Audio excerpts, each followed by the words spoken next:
Hello everyone, today we are taking a look at the HappyModel BassLine. Yeah, BassLine, not baseline like baseball, B-A-S-E, but B-A-S, bass, like fish. And HappyModel has a habit of naming their microquads after fish of all various sorts. The Mobula is probably the most famous of fish names for their quads. And I want to start off with just one little point here. Many of you will be asking me about how does this compare to the Rocket Race. I will answer that in this video. Continue watching for that answer because it's more than just a one-liner. It comes with 1103 10,000 kV motors. The all-in-one flight controller is the X12 5-in-1, so that does include a 400 milliwatt VTX. You see my little cube antenna down there, that's Express LRS. This does come in FR Sky, Fly Sky, and without a receiver as well. And I forgot the props. They're the Jim Fan Tri-Blade 2023 props. The camera is the Caddx Ant, not the light version because it's got the screw hole over there. XT30 for a battery connection. We can see here we've got a 3D printed battery mount, which I typically tear these off, but I didn't in this case. The two pieces of foam here go on either side and give us a little bit of additional battery security. In the accessory bag, I did get an extra battery tray, and I believe it is the same size. Looks the same size to me. Also in the accessory bag, a little screwdriver, an extra set of props, extra set of that foam that goes by your battery tray, prop remover. We've got some gummies, some extra screws, some really long screws there too, and some nylon nuts. The silver screws that came in mine are substantially longer than stock, so that's a bit curious. Also in my box is this extra canopy, which this is made for the old SD recording HD cameras, so that's a bit curious as well. Also in the box, 2 sheets of stickers. That's the Crux 3. And this is the box. But it doesn't really fit down inside with the battery tray on the bottom. And it ships without the battery tray attached, so you have to do that work yourself. It weighs just a touch under 40¼ grams. I flew it on this RDQ branded G&B 525 2S battery. And with that battery, it comes in just a touch under 70 grams. Motor post to motor post, I'm getting just about 90 millimeters. First, a slight confession. Some of you have seen part of this flight already. If you saw the HDZero Goggle review, yeah, this was in there. I've also updated my flight background to reflect the fact that I am using the HDZero goggles. One of the questions I get pretty regularly after that review is, are they going to be your daily goggles? And if I'm not flying DJI, yep, they are. That's the short answer there. So if you're interested in the HDZero goggles, currently pre-order. Price could come up though. Of course, you know, they had that $105 savings for pre-order, kind of trying to encourage pre-order. I mean, obviously, I think that's the sales tactic behind those. You can check out that video, or I'll put a link down in the video description to the HDZero goggles and their website. Remember, it does not come with an analog module. You have to buy that additionally. Also, it doesn't come with an analog receiver. Just like most goggles outside of, well, I guess most Fat Shark goggles, because SkyZone includes them, and then the budget goggles also include them. So at any rate, back to the BassLine. I think when you'll notice some of the harder turns, especially in the sound, if you're listening closely, if you can drain out my voice out of your ears, that there is a little bit of a tune correction I think we can make. Don't get it twisted, don't get it wrong. It's not terrible. It's just not HappyModel's best tune that they've put on one of their quads. There's just I think it might be just a little bit too high at D. Of course, I didn't tinker with that. Oftentimes people will see videos 2 months later and say, did you change the tune? No, I didn't. Quite honestly, I don't revisit too many of these quads outside of an occasional flight, and definitely it's really rare that I revisit them, say, 3 to 6 months later. And retuning isn't something that I enjoy, so it's not something I do. I would rather build something else that I've kind of had my eye on, or just take one of my favorite quads out, which is the TKS Rocket Race from Jack's 3D Printing. Link down in the video description as well. That is my favorite 2S flyer. But this flies well, but not as well as my TKS Rocket Race 2S. But this has an advantage in the fact that it has a larger motor and a larger motor dimension. And I think, and I kind of alluded to that in my intro, I bet HappyModel has got an HD edition of this probably cooking, and it'll probably be coming out soon. So if you're flying Walksnail or DJI, or maybe that canopy is in there for 03 inclusion. I don't have 03 goggles, or the goggles too. So if that's the case, I don't know if I'll be even seeing those or not. But it was a little bit odd to get that extra canopy in there, knowing that the TKS Rocket Race really doesn't have enough room for that second layer stack. But that was the end of our flight for the most part. I found in 525 is pretty much our sweet spot for being able to get a pretty solid, at least 2.5 minutes of pretty good flight time. In this case, I got almost 3 minutes at 2 minutes and 52 seconds. And you can see there on the left, our battery is at 3.58 volts per cell. Okay, so I didn't get to it during the flight, but so a lot of people will ask me the comparison between this. This is a TKS Rocket Race. This is my favorite analog micro quad, and it's one I've got like 5 of these because I just don't want to ever be without it, because it is a lot of fun. I know it's not for most people, or it's not for some people that prefer HD. So if you want HD on yours, the best recommendation I can have to get something like this is to either buy something like the BassLine frame and stack up your HD. Probably Walksnail. I don't know how the Link or Vista would handle the extra weight. You could go naked. That would make it a whole lot better. But I've flown some of those and didn't really... I'm a performance snob. I'm looking for the performance that I like. But at any rate, I'm getting long in the tooth here already. So this is my favorite quad. And I think most people who follow the channel closely will ask me about the BassLine or BassLine and the Flywoo Nano 20. I would say these are kind of equal. And they're both about 10% off in both directions of the Rocket Race. So they're not quite there. I would say they're 90% there in one way or another. This one, in my estimation, has got a little bit too much weight, and this one, not enough motor. Speaking of the motors, the 1002 motors, they work in this configuration pretty well, but I think we need more manufacturers to make 1102 motors. Not 1002 motors.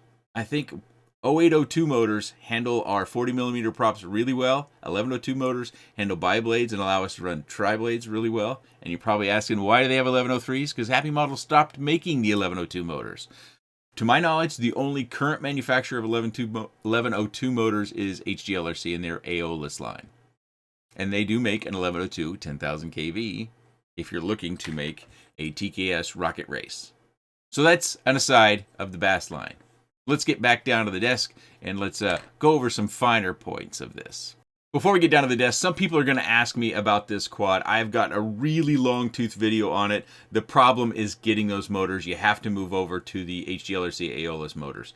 I posted the video May 21st, 2021, and I asked just about every manufacturer that talked to me to make something like this, but nobody really has. One of my standard cautions about these is, the cube frames, which I'm not against by any stretch, so let's not get it twisted. The cube frames have a little bit more of a propensity to get stuck in our bushes and our trees. So that's something to be aware of if you're out flying your local park or something. We've got these other voids that we might not with just armed quads that can get little branches. Matter of fact, in this particular case, because they branch out into each area, we could get branches in there. So that can make it challenging if you get stuck up high. But if you're a mountain climber or arborist, maybe it's not such a big deal for you. But it's always something I think about, and I don't get stuck in trees that much, but I see a lot of people get stuck in trees online. HappyModel stepped up their game a little bit with doing some marketing on their frames. So we've got some screen printing on the frame. That's nice to see. We've got motor protection out here. So that's really nice. I know a lot of people get concerned about bashing their motors, and that is a valid concern. So they've added the little corners out here. We've got some pretty... did I measure the thickness of the frame? I don't think I did. Oops. By the way, it looks like we've got 2mm thick carbon. And if you're curious on the Rocket Race, it's 2.5mm thick. Does that mean I'm concerned about the durability? No, not really. I got a little crash reel here with sound because I'm running those HDZero goggles. And I'll include that now.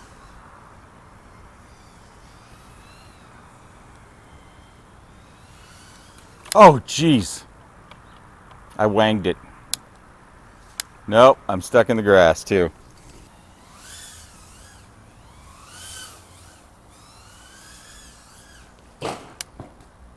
Shoot.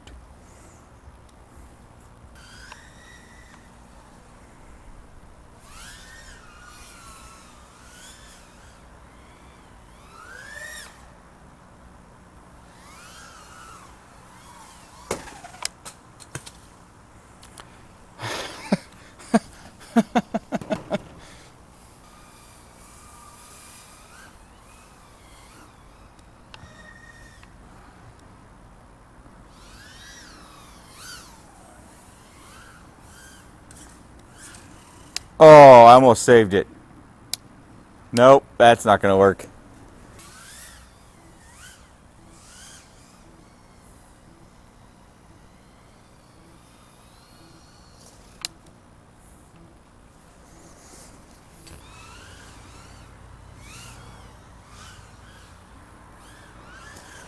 Oh, with cheese.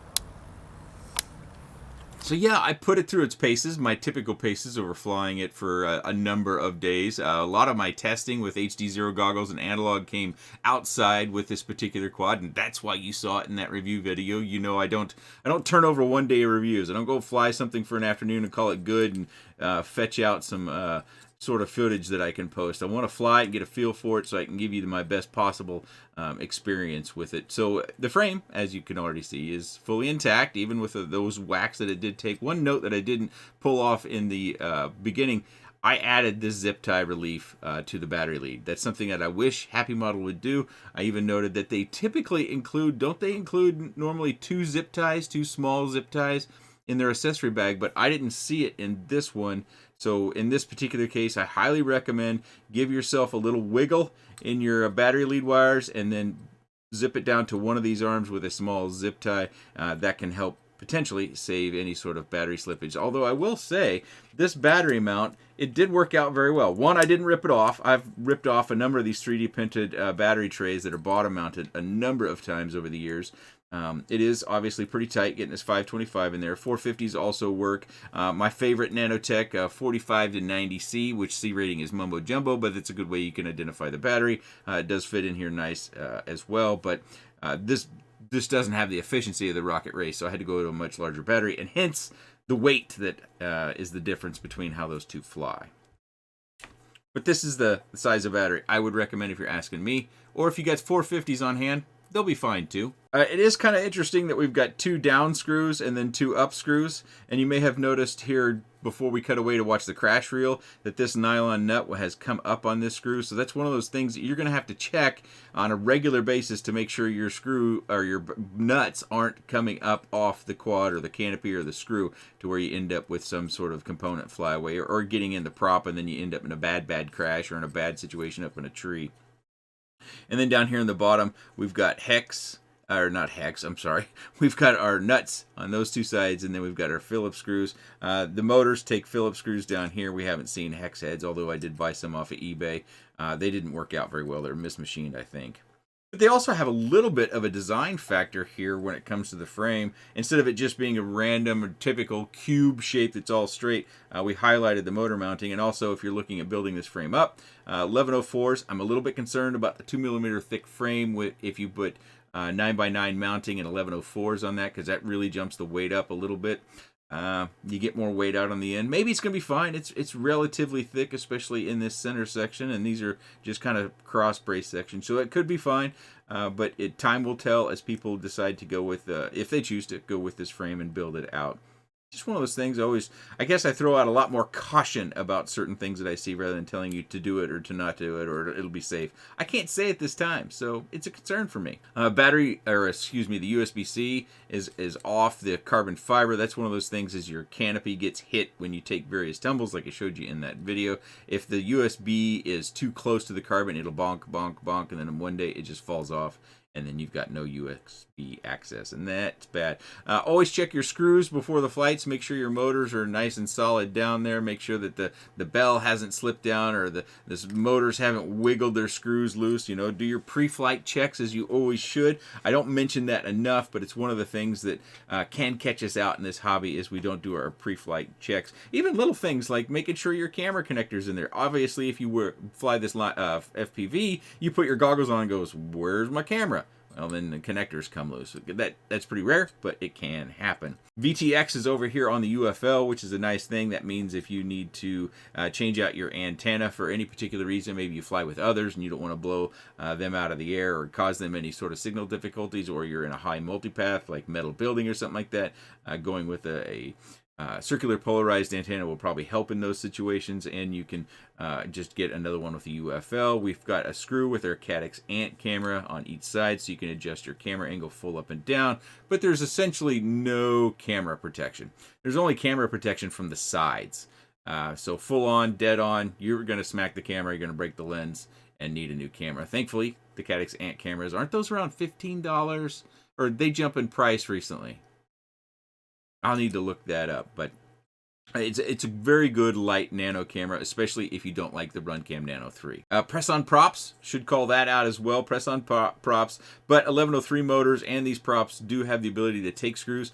So one of the things that I find that can happen, even on my TKS Rocket Race with 1102s, is that the shaft will get loose, and then you've got to screw the prop down into the bell top or the bell housing in order to keep that motor operating. So if you end up with a motor that just doesn't really spin, or maybe it twitches, maybe it looks like it's failed, check to make sure that when you turn the prop that this down here turns, and if it doesn't turn, that means it's probably slipping on the prop shaft. So use some prop screws, probably, what are they, 5mm screws, and screw those down to the bell, and you'll be off to the races again. Of course, don't just do that to one motor. I suspect that could throw our balance off and cause Betaflight to freak out.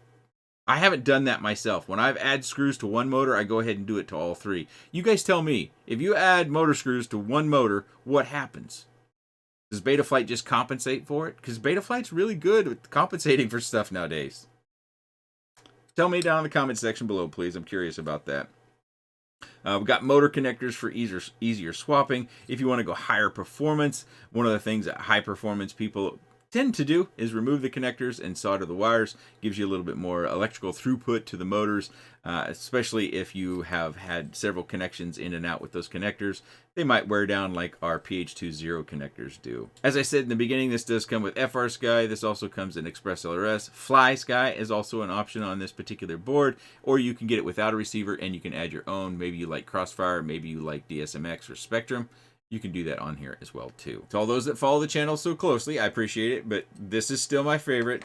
Both of these are 90% of the way there, but none of them are quite where this one is. The BassLine does come with those different options as far as the receiver goes. I didn't mention it initially in the quick specs, but the 400 milliwatt VTX is OpenTX, so that has some additional features that we don't find in many of our other analog VTXs. We've got basically the same lead developer that we have for Express LRS doing OpenTX as well. I see on the Banggood website, which is the only website I was able to find this on outside of AliExpress, which AliExpress might be a better option because of pricing. Oftentimes AliExpress Marketplace, they're competing for price. Banggood listed it at $125.99. And that's about what you kind of expect nowadays. You know, we used to expect this quad for $98. Then it was $110. Well, now we're at $125.99. I'll look on AliExpress and hopefully I can find one maybe closer to $115, maybe. If you're interested in this, I'll have links down in the video description below. If you have any comments, questions, I already posed a few questions already, or suggestions about the BassLine from HappyModel, please let me know in the comment section below. I appreciate your time. And thanks for watching.